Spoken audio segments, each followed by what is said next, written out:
we know that 50,000 people a year over the age of 65 do move. But there's a clear sort of market dysfunction in that moving, which is that some people, where they have relative prosperity, make lifestyle choices to move closer to the golf course, to move by the seaside, to move closer to family. And they're mostly people who have their own resources, have good pensions, have equity in their homes. And then there's a number of other people who fall in the social housing market, and actually get help from local authorities through their choice-based letting systems, through rehousing, through the social housing providers, and get rehoused in specialist housing. Where it doesn't seem to function is the middle bit. For very many people, the choice is simply not there to move out of a family home and move into something more suitable for them in their old age. And that's partly because there is no help for them available. For the rich can pay for it, the poor get it paid for, but for the middling sort, there really is nothing available. And I was hoping that you could cast some light on that. Kevin is here, who is Michael's boss, and he's been sustaining these services for the last 20 years, though not personally, I hasten to add. But in the last 5 years, he's actually been responsible for delivering services in Bristol. Kevin, are you there? Hey. I am. Hi, hope you can see me.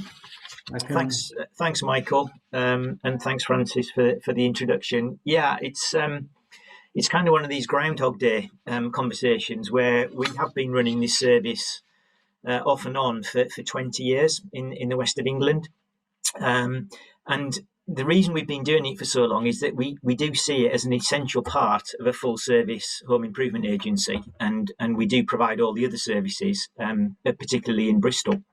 But as you could tell from the Move On video and the one that Michael showed, each case that we cover does make a real difference to an individual's lives, and very often their families as well. But each case is different. And the challenge that we've had over this whole period is one of financial sustainability. Everybody who touches the service thinks that it's great, but in terms of the funding for it, it's been extremely patchy. So over the years, we have been commissioned through one of the local authorities. We have actually, for a few years, worked with the EAC, the Elderly Accommodation Council. They funded a couple of caseworkers to provide what is now called the Housing Options Service. And you've got people like John Galvin at the EAC, who's been a tremendous champion for this activity for many, many years. But we've always had the problem of financing it over a long period. So when the EAC funding actually came to an end, we actually started funding it internally ourselves. Without any financial incentive, just because we didn't want it to stop. We had to reduce our capacity, but we still wanted to maintain that service.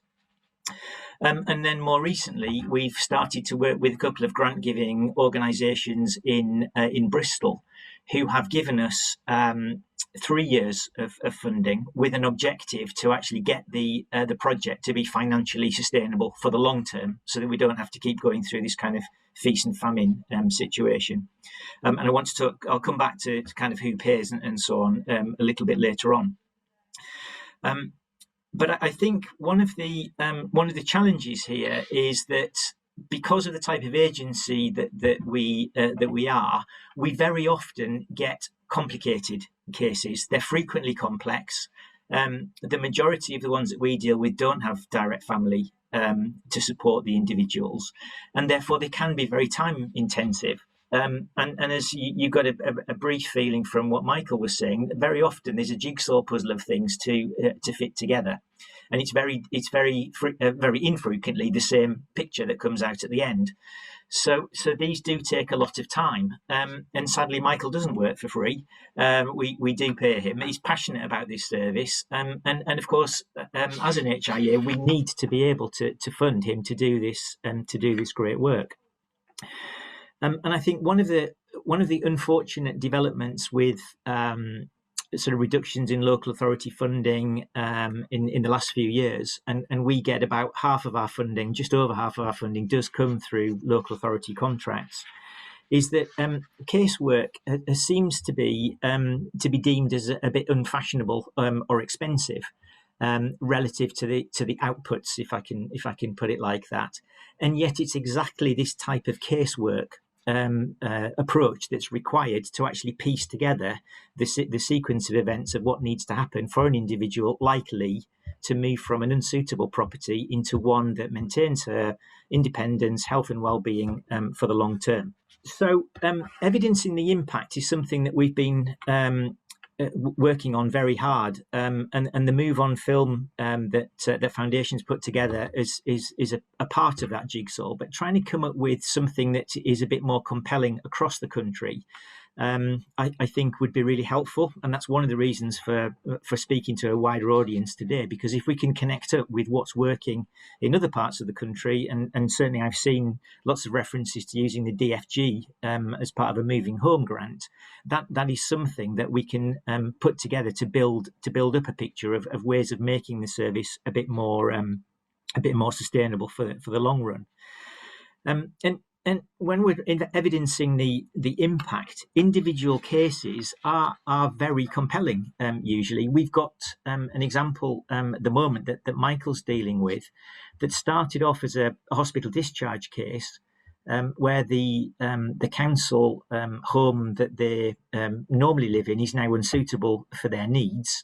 The client has been in rehab and is now in a care home, but their property is still all has his possessions in and hasn't been handed over to somebody else, because he's kind of fallen between the stools of health and care.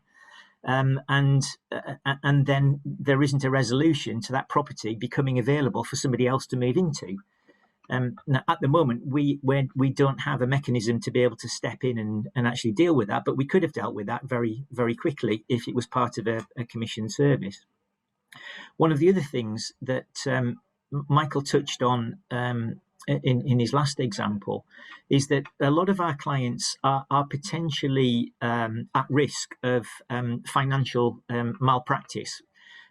Whilst very often they're starting off without very much money, in the case that they're selling properties, they may well end up with substantial amounts of money going into a bank account somewhere. And we have had instances of either bogus family members or very distant family members getting wind of this, and then kind of muscling in on someone who's potentially vulnerable to try and get their family share, if you like. So one of the things that's really important as part of the impact is to make sure that beneficiaries of the service do have things like wills in place to make sure that they're safeguarded for the longer term. So it's difficult really to pull together an impact assessment for the wider service in order for commissioners to look at this, because it's often competing with many of the other services that indeed we provide ourselves. There are other housing priorities, and this doesn't always get the focus that it deserves. So we then get to who does pay for this, or who should pay for this. And again, it's quite challenging to have a consistent model because the case mix that we deal with is so very diverse. The easiest ones are where a property is sold, there's enough equity in that property that the person ends up with a little bit of a nest egg, and we could charge a service out of that. But that's only if a sale's involved and there's free equity. Sometimes there isn't free equity. Sometimes clients are renting, and I think Michael gave the example of they couldn't even afford the removal costs, so we had to step in there. And at the moment, it's charitable funding that pays for our services. And other than the DFG, we haven't seen a model yet that helps us to come up with a sort of part self-funded model and part commissioned model that would help us to provide a sustainable service for more than the grant funding the grant funding period that we currently have.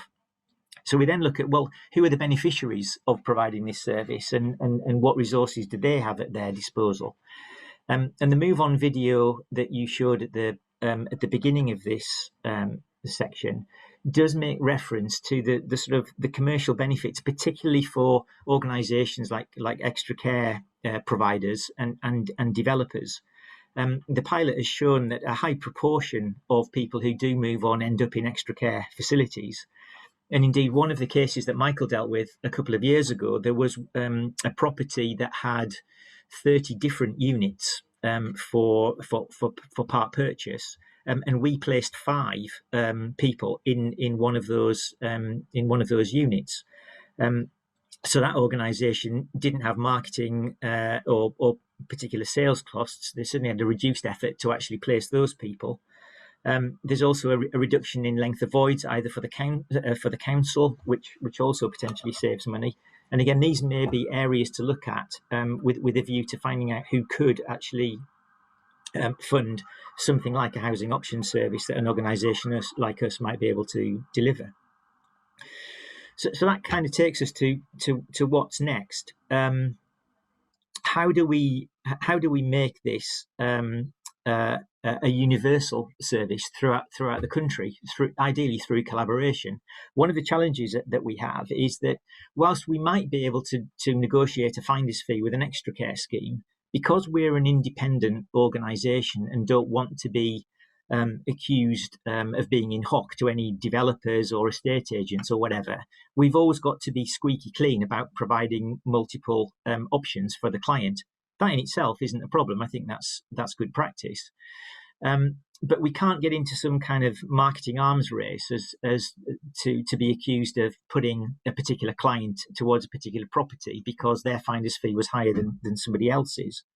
So one of the things we're really trying to find is there some way of providing collaboration between interested parties that would come up with a fair model industry-wide, where there was maybe a standard finder's fee or a standard agreement that everybody would sign up to, or possibly even a sector subscription model, whereby housing option service could be funded out of some sort of fee that each provider puts in each year, because everybody would benefit from it eventually.